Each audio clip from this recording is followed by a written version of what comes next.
Hey guys, this is Neil with Anytime Soccer Training. In this video, I want to show you real time how I plan a longer training session with my son, Matthew. So this session is going to be a little longer and we're racing to hit the field before it gets too hot. But I wanted to show you in a longer form how I do it without the music, without the edits, without the cuts. So you can see exactly how I organize a training session. And then you can take away from it the best way to organize yourself with your child.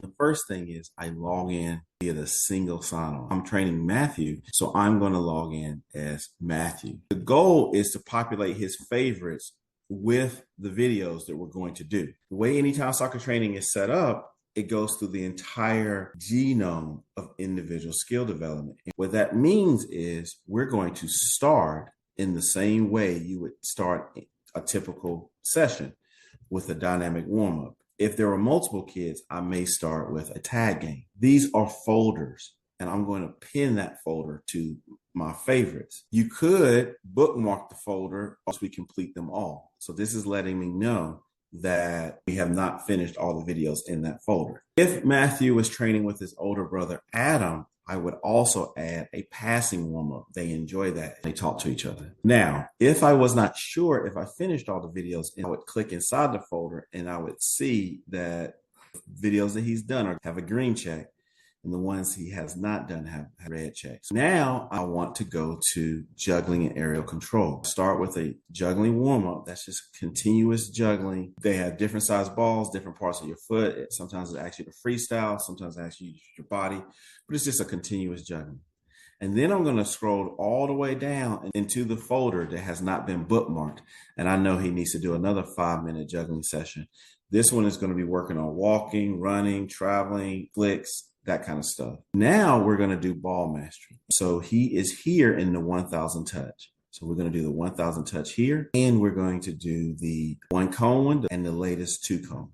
Now we're going to go to dribbling and turning, and we're going to do tight space dribbling. So we're going to scroll down here, and we're going to do the tight space dribbling freestyle in the box. He's going to start getting a little tired now. So I'm going to throw in a core passing drill that is still a little work, but it's just not nearly as tiring as, say, dribbling. So now I'm going to go back to the dribbling, and I'm going to do a dribbling and change direction. But also remember, every video has a 30-second rest break at least, and the child is asked to do 30-second intervals, so 30 seconds on with 10-second rest. So for the most part, it's not completely overwhelming. All right, so now he's going to do a line cone dribbling session. All right, so now that we did the dribbling, I'm going to ask him to do some turns. He's in the freestyle turns, so using different parts of your foot, changing in different directions. I also add cones as obstacles or add some passive defense to help him work on those turns. So now he's going to go to the 1v1 session. This is a lot of 1v1 drills in an unopposed setting, working on one move, 2 or 3 moves at a time.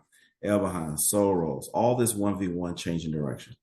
We have a suggested way you set it up, but obviously you can knock yourself out and set up the 1v1 however you want. And finally, we're going to transition that 1v1 into finishing.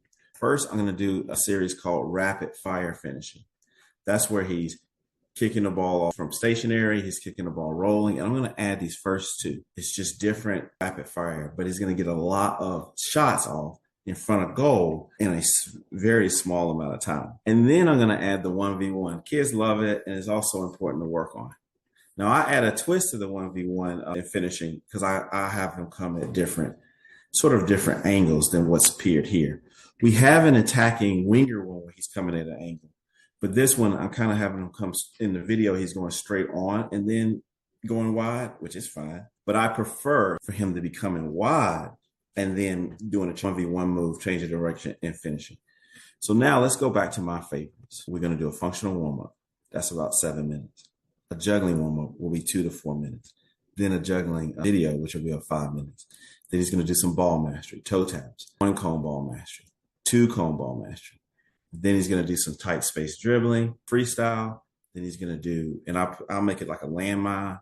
Then he's going to do 1 cone passing, and then I'm going to add another 2-minute juggling because he'll get a little tired. Then he's going to do some dribbling, not freestyle dribbling, but free kind of space dribbling, where he's going to work on a lot of fast dribbling, solo rolls, maybe some lateral. We'll see. Then he's going to do line cone dribbling, some freestyle dribbling. Then he's going to do L1v1 moves. Then he's going to do some finishing, rapid fire finishing here, rapid fire finishing there. And then he's going to do 1v1 from the wing and finishing.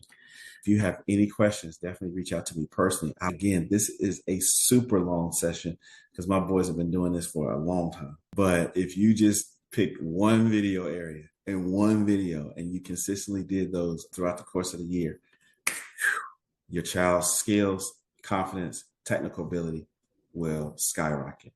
Again, Neil Crawford, Anytime Soccer Training. Let me know if you have any questions. Let's get better together.